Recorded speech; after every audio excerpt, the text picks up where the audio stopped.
오늘 독도의 날을 기념하는 행사가 뉴욕에서 열렸습니다.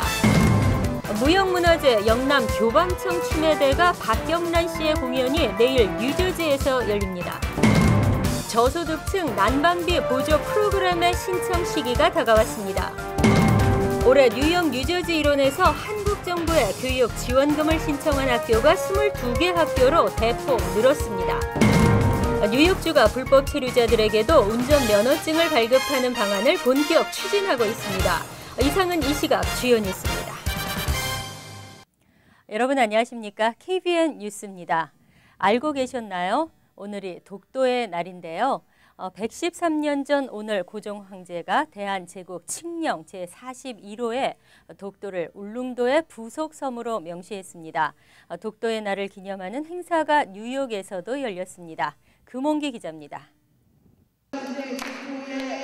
뉴욕 플러싱에 위치한 한 학교 강당에서는 독도는 우리 땅이라는 노래가 울려 퍼집니다. 노래가 끝난 후에는 독도는 우리 땅이라는 구호도 외치며 다시 한번 독도가 대한민국 영토임을 확인하는 시간을 가졌습니다.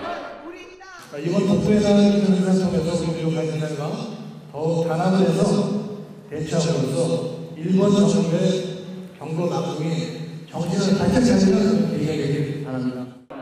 뉴욕 한인학부모협회의 주최로 열린 독도의 날 행사에서는 학생들에게 독도와 관련된 영상 자료를 소개하고 대한민국의 영토 독도를 교육하는 시간이 마련됐습니다. 학생들은 이번 교육을 통해 한국과 일본이 독도를 두고 왜 영토 분쟁을 하고 있는지에 대해 좀 더 이해할 수 있는 시간이었다고 말합니다. 독도가 한국 땅인 거는 알고 있었는데 여기 미국 학교 다니면서 다른 친구들한테 설명하기는 되게 힘들었거든요. 근데 오늘 독도의 날 기념식을 맞이해서 영상도 보고 말씀도 많이 들으니까 좀 더 쉬워진 것 같아요. 오늘 열린 행사는 독도의 날을 기념하고 학생들에게는 올바른 역사 교육을 하기 위해 좋은 취지로 만들어진 행사였지만 사전 홍보 부족으로 참여가 극히 저조해 아쉬움을 남겼습니다. KBN 뉴스 금홍기입니다. 한국 영남 교방청 추매 대가인 무용가 운파 박경란 씨가 뉴저지 공연을 갔습니다. 중요 무형문화재이기도 한 박 씨의 공연은 내일 저녁 7시 뉴저지 해켄색 버겐 아카데미에서 열립니다. 주성훈 기자가 보도합니다. 굿 장단에 맞춰 입춤과 부채춤이 우아하게 교차됩니다. 옛 기녀들이 펼쳤던 애교 있는 교태와 우아한 자태를 지닌 춤사위, 영남 교방 청춤입니다. 남성적인 활달한 상의 동작과 여성의 섬세함을 지닌 발노름이 특징으로 우리 민족의 한과 멋, 흥, 태를 고루 갖추고 있습니다. 내일 저녁 뉴저지 해켄색 버겐 아카데미 강당에선 한국 무용의 대가 박경란 씨가 영남 교방 청춤의 묘미를 선보입니다. 교방춤은 옛날 교방청이라는 한국의 기생들을 교육하는 기관이 있었습니다. 거기에서 주어졌던 춤이죠. 영남 교방청춤, 그리고 영남 소반춤, 그리고 살풀이 춤을 조금 현대 감각으로 각색하여서 보여드리게 될 것입니다. FGS 한인 동포회관 주관으로 열리는 이번 공연은 미 주류 사회 한국의 전통 문화를 알리는 한국 전통 무용의 밤 일환으로 열립니다.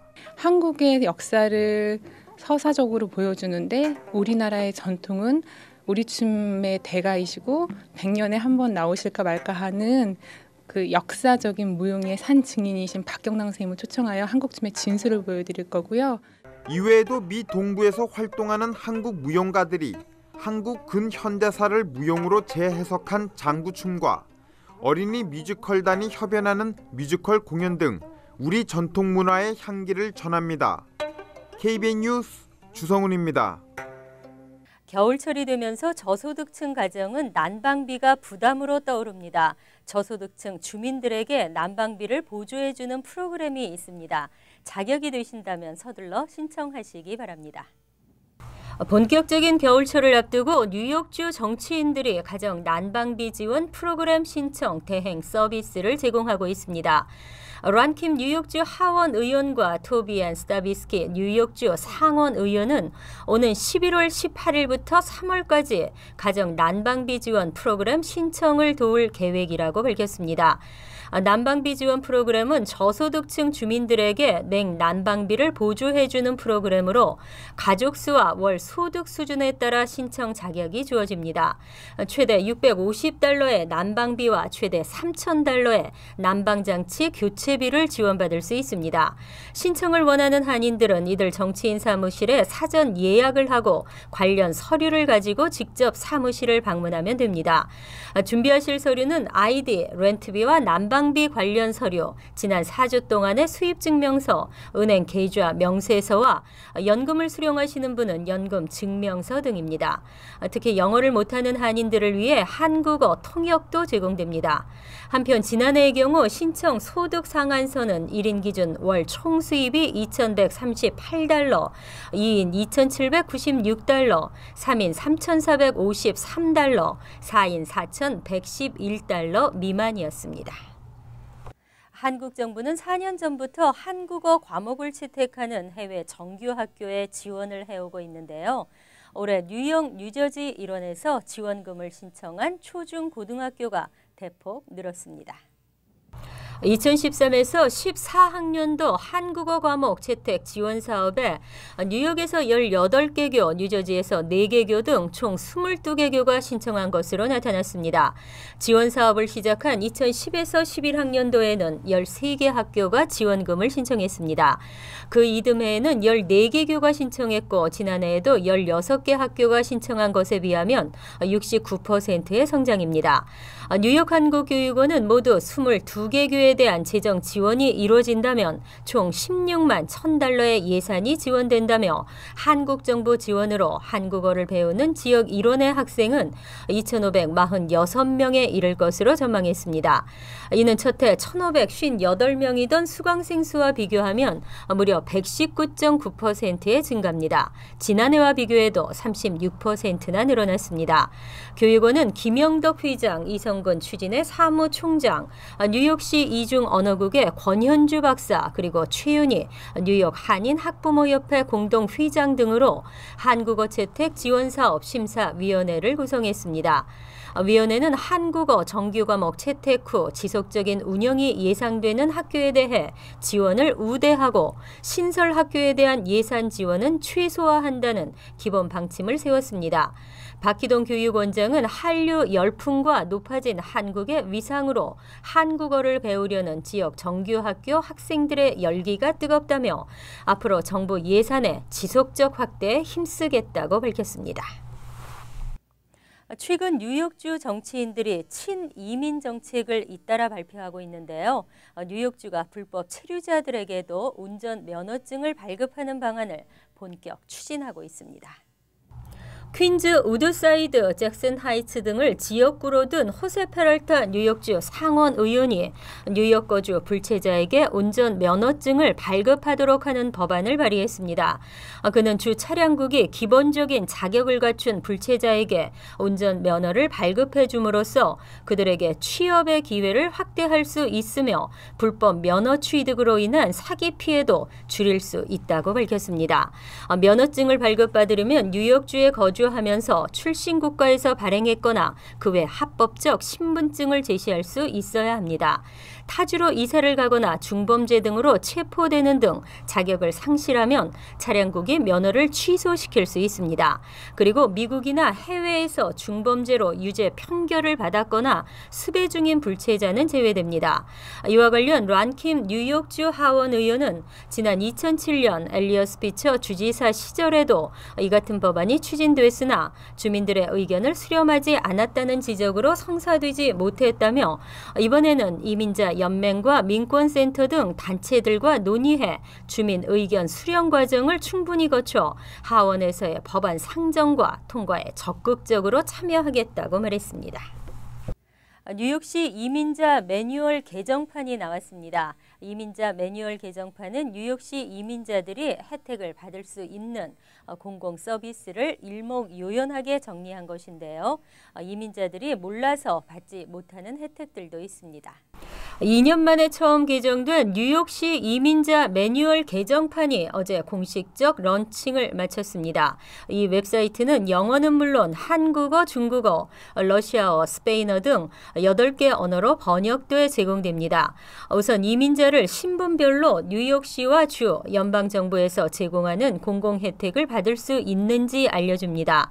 자격이 된다면 어떤 혜택을 받을 수 있는지 그리고 신청 방법 등을 알려주고 있습니다.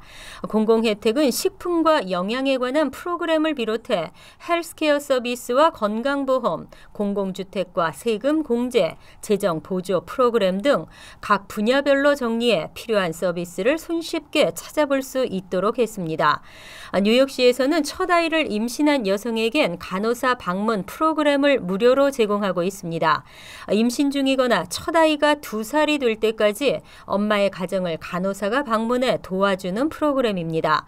저소득층이거나 불체자도 해당이 됩니다. 이번 새 이민자 매뉴얼 웹사이트 런칭에는 뉴욕 시장실 산하 이민국과 뉴욕시 공익옹호관실, 뉴욕 이민자 연맹 등이 참여했습니다. 최근 푸스탬프 수령자들은 주정부로부터 편지를 받고 있습니다. 푸스탬프 수령액이 줄어든다는 내용인데요. 다음 달부터 연방정부의 저소득층 식비 지원 프로그램 예산이 삭감되기 때문입니다.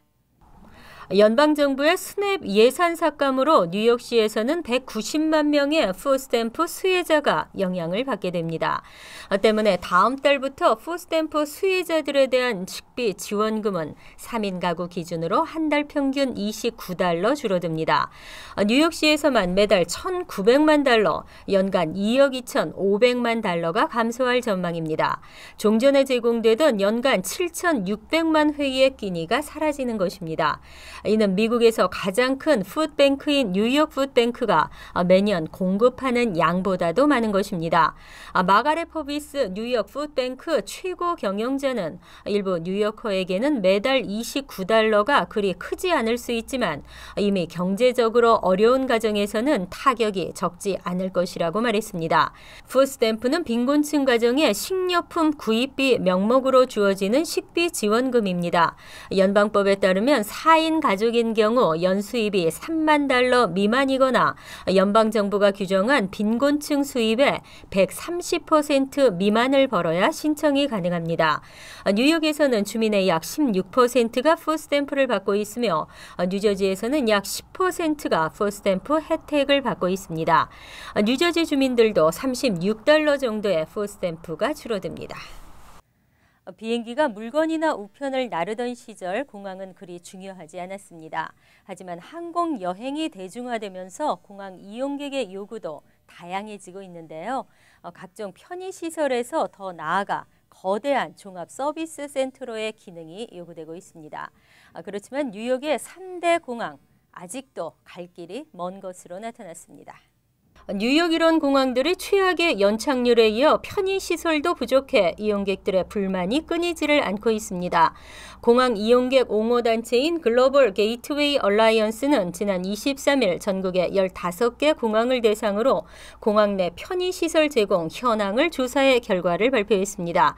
고객 편의시설이 가장 많이 갖춰진 곳은 시카고 오헤어 공항과 댈러스 공항 그리고 애틀랜타 공항으로 나타났습니다.